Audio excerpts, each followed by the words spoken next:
안녕하세요, 유팀입니다.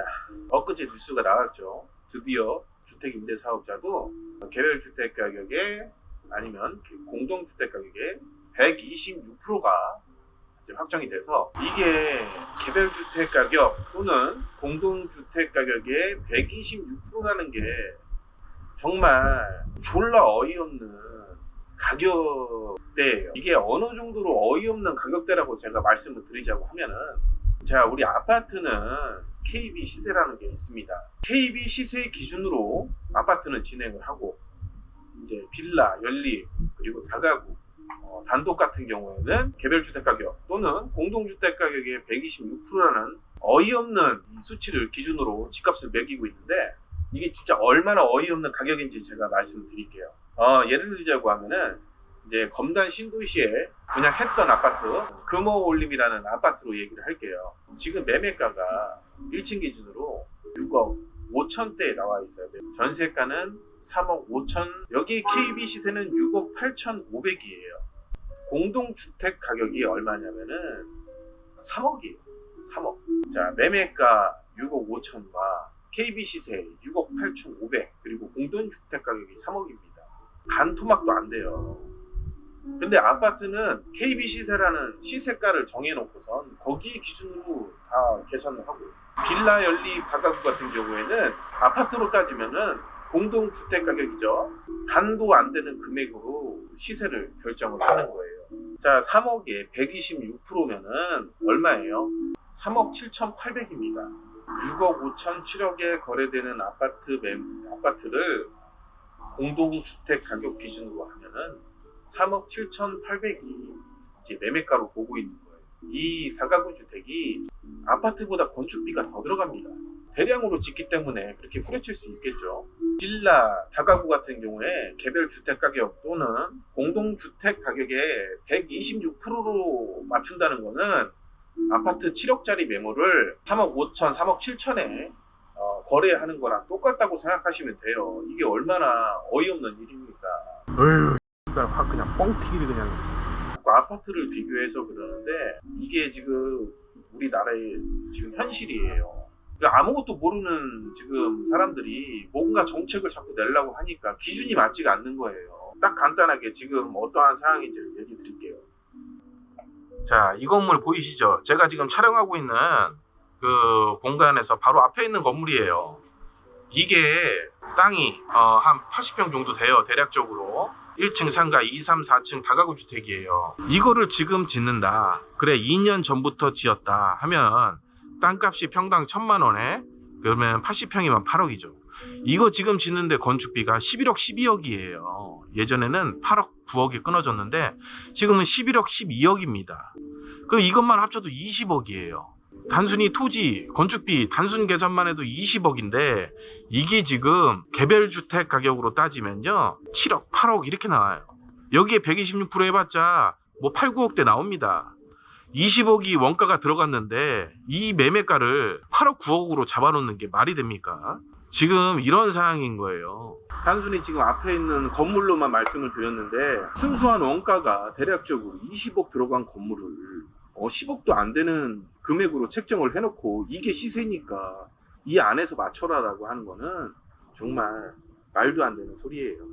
제가 전세가가 뭐 올라가니 내려가니 이런 말을 하는 게 아닙니다. 원자재값과 인건비와 이렇게 다 올라간 상태에서 월세가와 전세가가 제한을 두면은 이게 어떻게 건축을 합니까? 그러면 어떻게 공급이 생기는 거고, 백날 부동산 대책을 마련해서 공급을 늘린다고 하는데 공급이 늘어나냐고요. 누가 짓는데? 그러면 다 LH만 지어야 돼요. 철근 없는 걸로 순살로 LH에서 다 지어가지고 그렇게 사람들한테 다 뿌려주세요. 그렇게 할 거면. 네? 기본적으로 이 집에 대한 시세들을 이렇게 터무니도 없이 측정을 하는 게 되게 잘못됐다고 얘기를 하는 거예요.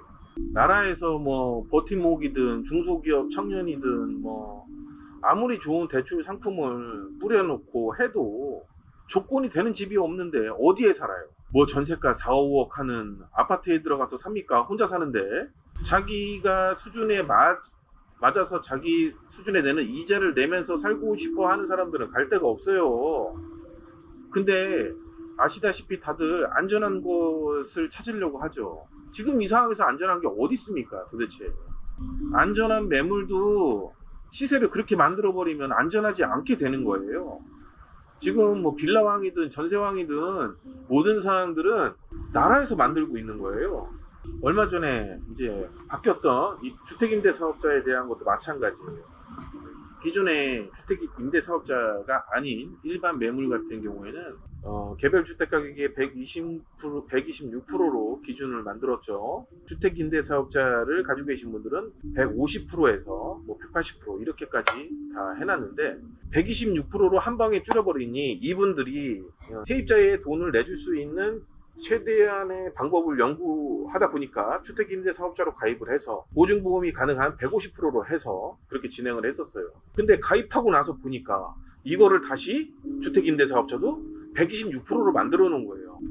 그럴 거면 처음부터 일반 매물 주택임대사업자 같이 126%로 만들었어야죠.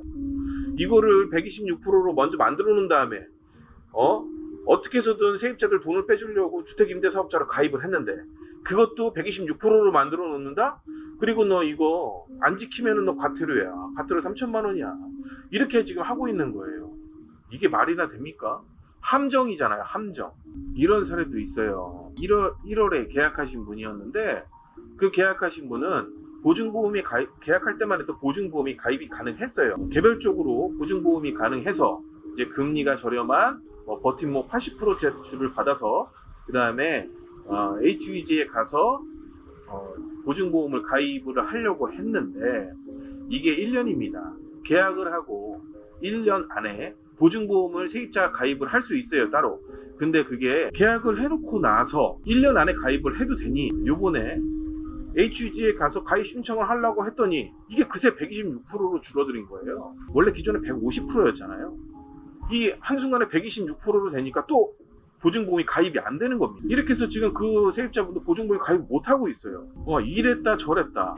어휴 그냥 뺨때기를 갖다 그냥. 처음부터 그냥 차라리 126%다 라고 했었으면은 그냥 뭐든지 126%로 계산을 해서 집을 구하는 우리 전세 세입자분들도 그렇게 계산을 하고 중개하시는 분들도 그렇게 계산을 하고 했을 텐데 이게 그냥 지들 마음대로 어느 순간에는 150% 됐다가 126%로 됐다가 전세왕 빌라왕이 왜 생긴 줄 아세요?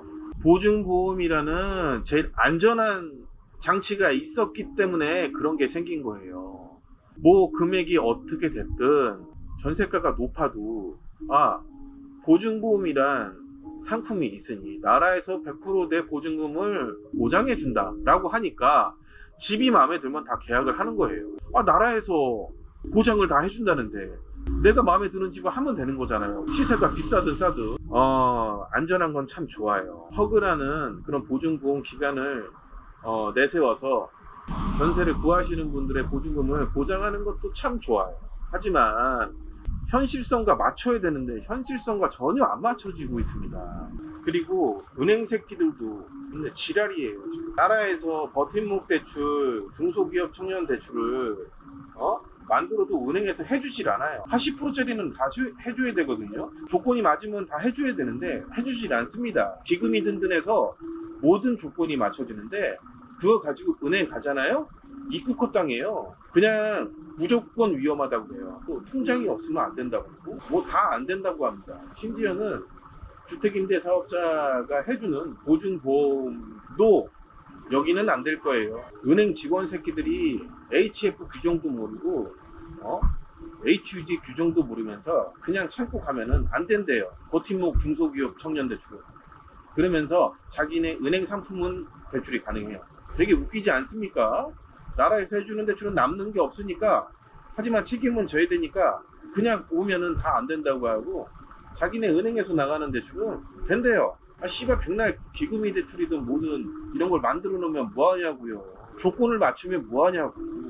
은행에서 입국컷 당하는데 어저께 저한테 상담 온 사람이 얘기를 해요.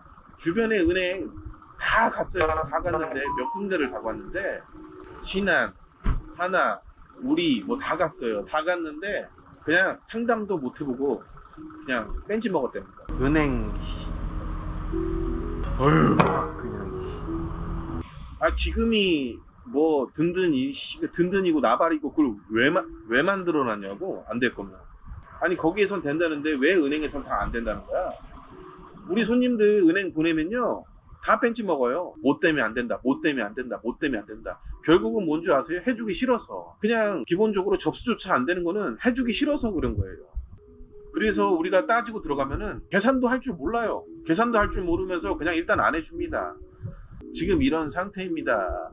백날 좋은 상품을 만들어도 뭐 때문에 안 되고, 나라에서는 시세조차 제대로 확인도 안 하고, 이런 상태이기 때문에 당분간은 전세를 구하는 임차인이든 전세를 내놓는 임대인이든 해결이 되지 않습니다.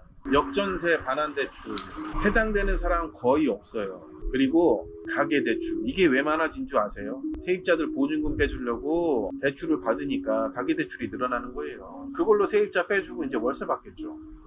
네, 집방 다방만 봐도 아실 거예요. 전세 매물량이 확실하게 많이 줄어들었습니다. 다 월세를 늘려고 해요. 뭐 속편하게 다 누가 전세를, 머리 아프게 누가 전세를 놔요. 월세 받지. 나라가 원하는 게 월세라고 하면은 다 월세 받아야 됩니다. 그냥 전세를 넣지 말아야 돼요.